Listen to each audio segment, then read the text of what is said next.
Hello and welcome.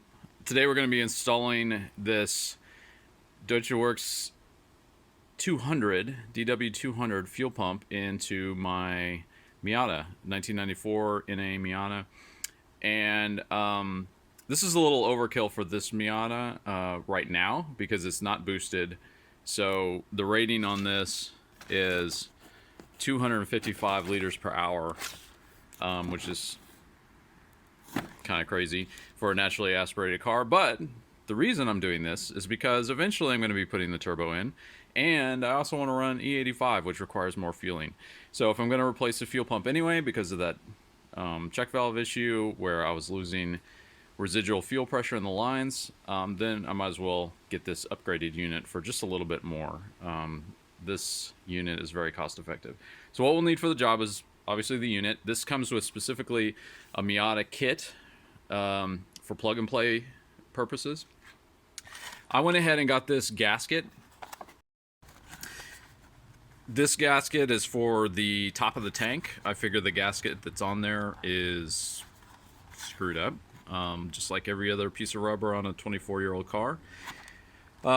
We've got this little pry tool, nylon pry tool, to help not damage my clips. I got a fuel filter, a replacement. Even though the one that's in there is fairly new, I just thought I'd have this on hand, just in case, just to see what happens after we do the inspection of the tank. I want to see if there's any rust in the tank, and then we'll see what we need to do there. We've got assorted, screwdrivers and stuff like that to get everything apart. And then I've also got some fuel line. So this line is actually rated for alcohol as well, E85 as well as gas. It's a little bit higher rating than the regular. It's the J30 standard, J30 R9 is what this is. And so R7 is what's usually used on most vehicles with gasoline. That's been there forever. The R9 is a low permeability. It's not ultra low permeability, but it works for E85, and it's fine for that. There's a different type of fuel line that is submersible that comes in the kit. You do not want to use this kind of fuel line in the tank. It's not rated for that. It will basically expand and eventually start leaking. So you have to get the right kind. It's R10, which is the submersible kind. The SAE J30 R10 is submersible. So we've got all that. We've also got the Miata set up a little bit. I have these roll bars, which make things a little more difficult to get to, but we've got to get these tabs off. These little, you can see the tan plastic tabs. And I've got my top propped up in the back with, just something soft sitting there to prop it up at about the halfway point so it's not going to fall over on me. And I've got the glass, because it's got a rear glass, propped up with this other set of towels. Some shop towels are super handy for propping tools, I found. So with all that, let's get underway. Alright, so we're just going to come in here with our little tool and work our way under here. You want to get fully under here because these things are sort of delicate. And just pop these guys out. Alright, so peel back the carpeting. You don't have to remove everything, since all you need to do is get to this panel right here. So we're going to get this off, and that will expose the top of the fuel tank. Alright, so here's the top of the fuel tank, and at this point you should have already released the pressure in your fuel lines. In my case, that's not necessary because there is no fuel pressure ever. That's the whole problem. And also, you want to disconnect your negative battery cable because we don't want any kind of electricity or sparks or anything like that while opening up this tank. Alright, I took this opportunity to vacuum this. It was kind of dusty around here, clean this off, and then I went ahead and released these little clips with like this and pull them back. And then we're going to take off the the rest, I took out a few of the screws off camera, and then we're going to take off that plug and get those hoses off. I'm going to go ahead and mark one of them. Even though they're pretty hard to mix up, I just don't want to have any problems, so I'm just going to put a little dot on there to mark it. Alright, so we got that disconnected. A handy tool for disconnecting hoses is one of these little types of clamps. It's like a needle nose, but with a round tip, and you can get these in various sizes. I got a set of 3 from Harbor Freight for not too much. And basically the way you use these is you grip it, and then you give it a nice twist like this, kind of moving up and down, and you can do this very easily without any kind of damage to the hose. And then you can pull it back, and that breaks the seal and makes it, even old hoses disconnect fairly easily. You want to get a few towels and everything ready. I'm on about 1/4 of a tank, which is probably a good idea to be at a low thing. Let's get these out of the way so they don't, just a little guess, so they don't get in the way. When I remove this, kind of tuck those down in there. All right. So then we'll be ready about to maneuver this out. All right. I think I need 2 hands for this. All right, so we pulled this out, and I'm just letting it drain here for a second, holding it. This is your float.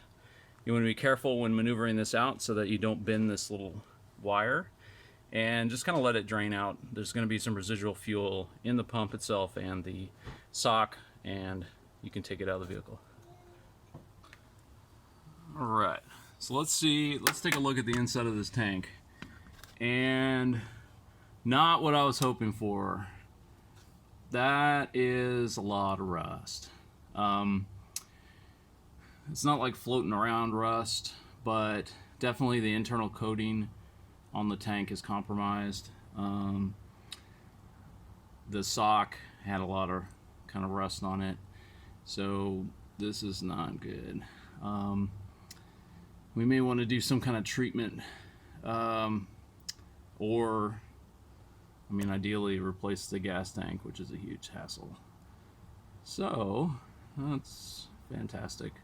What I'm probably going to do for today is go ahead and replace the fuel pump as planned, and then we'll decide what to do with this tank situation. Alright, so we've got this out, and I'm going to be replacing this gasket because I got the new one. And the way this is connected is we just got 2 leads here. Got from this perspective with the float on top. We got the gray on this side, which I think is power, and then we got ground.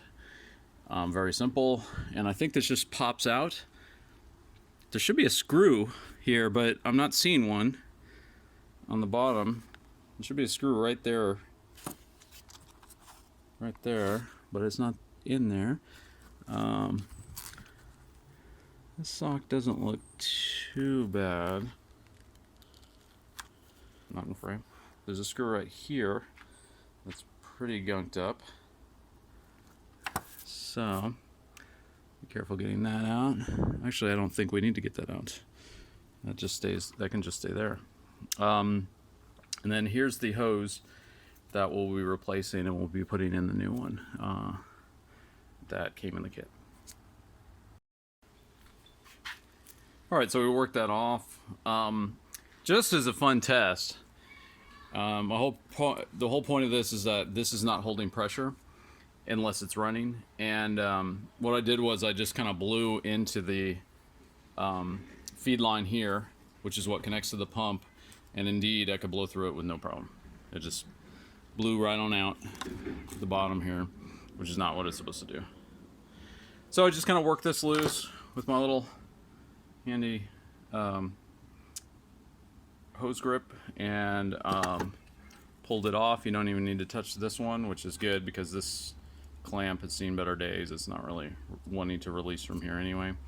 And then we have the existing one, but I think the new kit comes with new clamps, so I'm probably just going to use that. All right, we can get that on there. So looking at this, it's actually not 100% plug and play. Okay, so the new pump has this little connector, and this just goes to a couple little spades sticking out right here, standard size, but it has this connector with some wire. And the problem is that these spade connectors, which fit onto the spades, they don't fit together onto this because they're too close. Even if I were to remove this plastic housing, it would not fit. So scrounged around in my electronics box, and I actually found some little small blade connectors like this. And what this does is this crimps onto the end, and the existing wire, which I took out, has got this on here. It's similar, looks like a little crappier than my version. So hopefully that will do, and I'll just be able to crimp these on to the connector here that came with the pump, and then I'll be able to put this in. Now when you actually match up the pump to here, it's a little bit taller, so there's basically like almost no space here, so the hose is just going to cover up about an inch on either side, or less, 3/4 of an inch on either side, and then that's it, which is fine. You don't need much. And then we'll be able to put this in. It came with this little bushing that's on the bottom, this little rubber piece, which helps it avoid vibration, and hopefully we'll be able to get this together. Well, back from the store. My little scrounge connectors did not work, or I was scared of them. So if you look at this, this is like very, it's almost like square shaped in terms of the barrel, where it goes into the spade connector. And the original ones are they're still kind of big, but the way it works is that the spade is over on one side, and then the other side is sticks out sort of in one direction, so it's kind of like on there lopsided as opposed to in the middle. And what was happening was, if you look in here, get some light, I've got some new connectors on here which I'll show you in a second, but those two things were really close to each other. I mean, like a 1/16 of an inch away from each other. So you could envision vibration potentially making those two things connect. Let's see if we can get under one. So with these connectors, you can see that they're the same distance apart as the original. And there's no sort of vibration that can possibly make these touch, which is what you want. You do not want those potentially sparking. This is a weird design anyway, actually, but you do not want these things sparking, having some kind of arc inside a gas tank. That's the worst. So this design seems really strange to me, but anyway, that's how it was, and there's no way for those two things to touch now. So this is what I ended up getting. I got this at the auto store. I went to an electronics store first and they didn't have it. But basically what you're looking for on those little blades, it's 0.11 inch. So about 1/10 of an inch, 2.8 millimeters. And this is for speaker. It's gold plated. Nice. But 14 gauge is perfect. That's what it is. And you do have to take off the insulation on the bottom, but that's fine because this didn't have insulation either. Again, no sort of vibration could cause those things to meet, so that's not a problem. So you take off the little blue insulation, and then you've got this little connector plug, and it's a very tight fit. So you work that on there, and now you can use your little dongle that connects up to the pump. So got the pump in, got these tightened down, got the new sock on, and the isolator here, this rubber boot, so it's in there real solid. I mean, this pipe and this is butted up right next against each other almost. I mean, so this, That's why we use just a tiny little piece of the hose. I still have half of it left. And then we got the connector on there. The wires are out of the way of the float, and we got it plugged in to the right polarity up at the top. The polarity on the original pump was sort of the opposite, but I mean, the plus and minus were on the opposite sides, but really that doesn't matter, since this, on this one, the red one is going to the plus. This is clearly labeled plus and minus on here, so you know which one is which. And then based on how it was plugged in before, I plugged it in like this up at the top. So it's ready to go back into the car. I did replace the gasket as well, so this is a new gasket. It's on there, and it has these little rubber tabs that stick out and that holds it on while you put it down. So you attach it to this side first and then get it laid down nice and even. All right. Okay, now we got to put it back together. I didn't replace the hoses yet. They're pretty easy to get to if I want to replace them a little later. Plugged in everything, got everything tightened down. As always, when dealing with a gasket, you should tighten it down in kind of a crisscross pattern. Just get it finger tight and then crisscross it to get it tightened down evenly. Make sure it doesn't require hardly any torque at all. These are very small fasteners. So now we're going to connect the battery again, and without starting the car, we're not going to actually start it. We're just going to use the fuel pump jumper in the diagnostic plug to run it and make sure that it's actually flowing fuel correctly. And this also primes it so that you don't have a long crank the first time we actually do try to start it. All right, so I got my diagnostic port open. We got a little jumper ready to go, and we've got it into the, you can see the one labeled FP, it's fuel pump, and we're gonna put it into ground. I like to use the ground up at the top on the side just because it's easiest to see. You don't have to count or anything, just kind of plug it in there. And we're gonna prime it. I've got key on, so let's see what it does.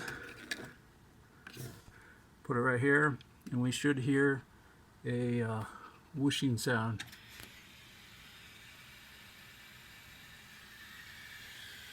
You can hear that. Get closer to the things. All right. So that means that we've got it hooked up correctly, and we should be all set. We've got it primed, and we can start the car. Let's try it out.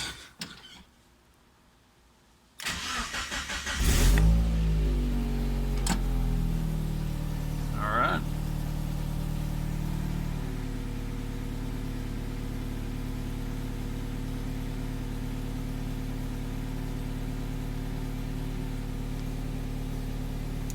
Then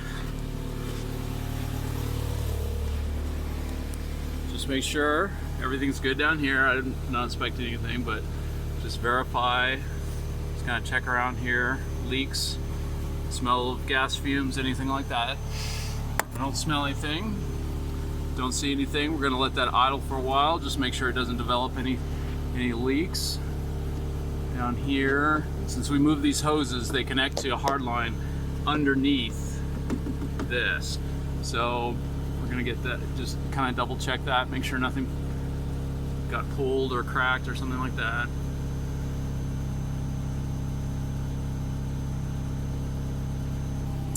And look like that's it. So all we got to do is button everything back up, and we should be good to go. Thanks for tuning in.